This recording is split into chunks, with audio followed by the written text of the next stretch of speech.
যে গ্রামটাতে আমার জন্ম হয়েছে সেই গ্রামে আমি অতিথি হিসেবে আসতে হয় মাত্র কিছুদিনের জন্য, আবার চলে যেতে হয় আমার কর্মস্থানে। আসসালামু আলাইকুম, হ্যালো এভরিওয়ান, সবাই কেমন আছেন? আলহামদুলিল্লাহ আমি ভালো আছি। আমি সাজুমণি।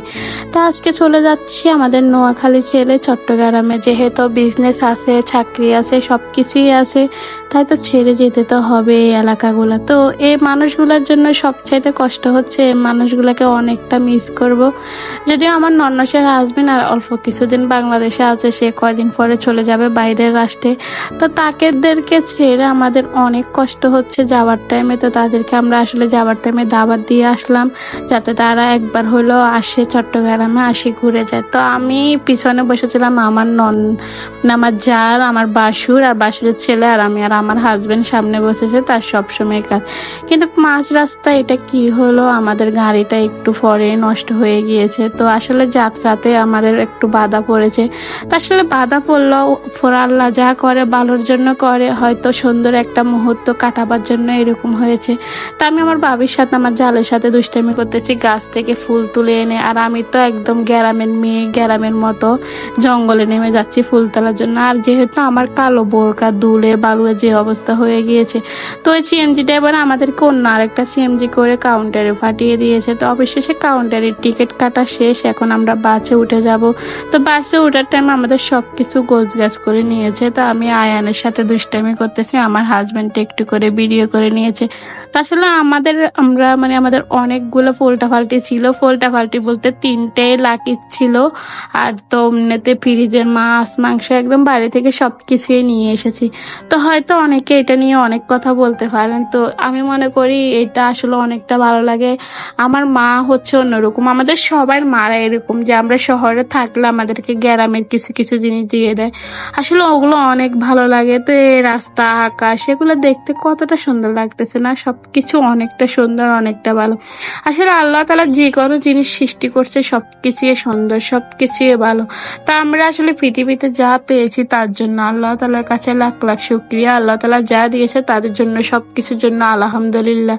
তা আমাদের এই পরিবার, ফ্যামিলি সবাইকে নিয়ে চলে যাচ্ছি চট্টগ্রাম শহরে। তো কিছু মানুষকে রেখে যাচ্ছি নোয়াখালীতে, যদিও তাদের জন্য আমাদের অনেক খারাপ লাগতেছে। জানি না তাদের স্মৃতিগুলো আমাদের কতদিন মনে থাকে, কতদিন তাদেরকে ছেড়ে থাকতে পারি। যদিও আবার কিছুদিন পরে দেশে ফিরে আসবো, আর তারপরেও মনটা খুবই খারাপ লাগতেছে তাদের জন্য। তো আল্লাহ তাআলা সেই মানুষগুলোকে অনেক ভালো রাখুক, যে মানুষগুলোর সাথে এতগুলা দিন কাটিয়েছি হাসি খুশি ভাবে, যে মানুষগুলো আমাদের প্রয়োজনে প্রিয়জনে সবকিছুতে ছিল, সেই মানুষগুলোকে আল্লাহ তাআলা অনেকটা ভালো রাখুক। তো যদিও চট্টগ্রাম শহরে আমরা না চাইলেও আমাদের যেতে হবে। যেহেতু আমার বাসুরের চাকরি আছে, আমার হাজবেন্ডের বিজনেস আছে, তো দোনোজনের কর্মস্থানে ফিরে যেতেই হবে। এমনিতে আমাদের অনেক দিন সবকিছুর জন্য অনেক হয়ে গেছে। আমাদের একদিনের লস যদি 10-20 হাজার টাকা করে ধরেন, তাহলে আমরা ছিলাম 11 দিন 12 দিন, ওই 11-12 দিন আমাদের প্রায় লাখ টাকার মতো লস হয়ে গিয়েছে। তাতেও আমাদের কোনো আফসোস নাই, ফ্যামিলির সাথে সময় কাটিয়েছি, তাতে অনেক ভালো লাগছে। আল্লাহ তাআলার কাছে তার জন্য অনেক লাখ লাখ শুকরিয়া। তো যদি আমার হাজবেন্ড বাসায় আসার পরে পরে কোনো তার নাই, তার একটুও শান্তি নাই। সে বাসা আসার পরে, দুপুরে আমি আসার পরে কত কষ্ট করে রান্না বান্না করেছি। আমরা আসলে মেয়েরাই এমন, নিজেদের কষ্ট হলে হোক, নিজেদের স্বামী যদি ভালো থাকে, আমরা সবসময় এটাই চেষ্টা করি। তো নোয়াখালী থেকে আসার পরে সবকিছু আয়োজন করলাম। তো আমার হাজবেন্ড তো তার বিজনেসের কাজে খুবই ব্যস্ত হয়ে গিয়েছে। সে রাত দিন এক করে এখন শুধু কি করবেন না, যে সবকিছু ঠিক করতে হবে। দীর্ঘ 12 দিন ছুটি কাটিয়ে এসেছে, বিজনেসের অবস্থা তো মাথায় উঠে গেছে। তো বাসের মধ্যে অনেকক্ষণ জার্নিং করেছি, প্রায় 3 ঘন্টা জার্নিং। তো 3 ঘন্টা জার্নিং এ আসলে আমাদের এতটা ক্লান্ত লাগতেছে, আর মানুষ কিভাবে 10-12 ঘন্টা 24 ঘন্টা জার্নিং করে শিওর আমি জানি না তাদের আসলে কি অবস্থা হয়।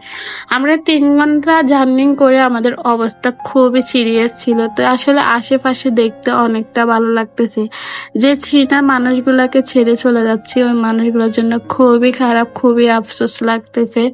তো যদিও ফ্যামিলির সবাই সাথে আবার আল্লাহ তাআলা বাঁচিয়ে রাখলে আবার দেখা হবে সবকিছুর জন্য। তা আমি একটা কথা বলি, কিছু মানুষ আছে সামনে আমার সাথে মিষ্টি মিষ্টি কথা বলে, পিছন থেকে আমাকে ছুরি দিয়ে আঘাত করে। তো ওইসব মানুষের প্রতি আমার আসলে কি আবেগ কাজ করবে আমি আসলে জানি না।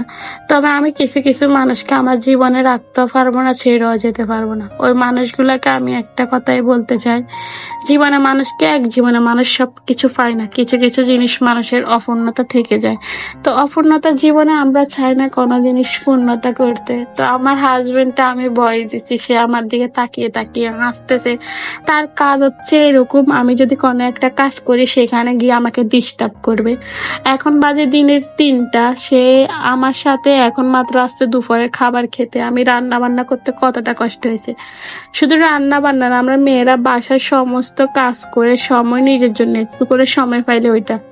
আর যদি মনে করেন যে কি কোনো একটা মেয়ে বিয়ের পরে সৌন্দর্য রূপ বেড়ে গিয়েছে, তাহলে মনে করবেন যে কি সে মেয়ের পিছনে তার স্বামীর অনেক অবদান আছে। যে মানুষগুলাকে নিয়ে আমরা সবসময় ভাবি, সবসময় কল্পনা করি, সে মানুষগুলো আমাদের কল্পনাতে থাকে। তা আসলে আমরা চেষ্টা করছিলাম সীতাকুণ্ডের পাহাড় নিতে, কিন্তু নিতে পারি না। তো আমার হাজবেন্ড এখানে ড্রাইভারের সাথে একটু করে দুষ্টামি করতেছে। ড্রাইভারে জিজ্ঞেস করতেছে ভাই ভিডিও কেন করতেছেন, তো ও বলতেছে আপনাকে একটু করে ভিডিও করে নিয়েছি। তো আমাদের মানে বাসে থেকে আমাদের নামা শেষ, এখন আমাদের ট্রলি ব্যাগে একটা ফুল ওদের বুক ফুরে আছিল। আমাদের 3টা ট্রলি ব্যাগ, একটা ব্যাটারি ছিল, আরো তো খুচরা জিনিসপত্র ছিল। তা আমাদের আসলে এতগুলা জিনিসপত্র নিয়ে আমরা এসেছি নোয়াখালী থেকে। মাত্র 10-12 দিন ছিলাম, তাতে এতগুলা জিনিস নিতে হয়েছে। আর যদি 1 মাস থাকতাম তাহলে কি হইতো। তাহলে এখানে চট্টগ্রাম আমাদের মানে সিএমজি নিয়ে নিয়েছে বরফলের জন্য, যেহেতু আমাদের বরফল বাসা, তো বরফলের জন্য নিয়ে নিয়েছে। তা আমি আর আমার বাসুর মানে আমার জালেরা এখান থেকে আলাদা হয়ে গিয়েছি, মানে অলংকার থেকে। তারা যাবে হচ্ছে ইয়েতে মাঝিরঘাট আগ্রাবাদের ওইদিকে, তারা আমরা যাবো যে কি বরফুল। তো আমার হাজবেন্ডে জিজ্ঞেস করতেছে কোনটার মধ্যে ডিম আছে। তো আমার আম্মু গ্রামের বাড়ি থেকে হাঁসের ডিম দিয়ে দিয়েছে অনেকগুলা।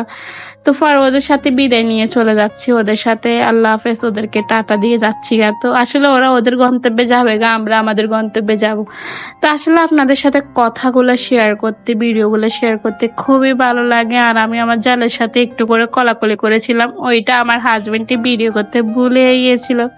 তা আমরা সবসময় চেষ্টা করি ফ্যামিলির মানুষগুলাকে একে অপরের প্রতি ভালোবাসা, একে অপরের প্রতি রেসপেক্ট। তো আমি আমার সেই প্রিয়জনদেরকে বলবো যে আপনাদেরকে অনেকটা মিস করতেছি, আপনাদের জন্য অনেক খারাপ লাগতেছে। তো আমি আমার বাসায় এসেছি, আমার বাসায় আসার পরে তো আমার বাসার এই অবস্থা, ধুলো বালিও বাসার যে অবস্থা। যদিও আমি সবকিছু গোছায় গাছায় রেখে গিয়েছিলাম, তারপর ঘরের মধ্যে প্রচন্ড বালু হয়ে গিয়েছে। বেশি কিছু রান্না করতে পারি নাই, শুধু মুরগির মাংস আর সাদা ভাত রান্না করেছি। তো আজকের মতো বিদায় নিচ্ছি, অন্য কোনো নতুন ভিডিওতে দেখা হয়ে যাবে। ওকে, আল্লাহ হাফেজ, সবাই ভালো থাকবে।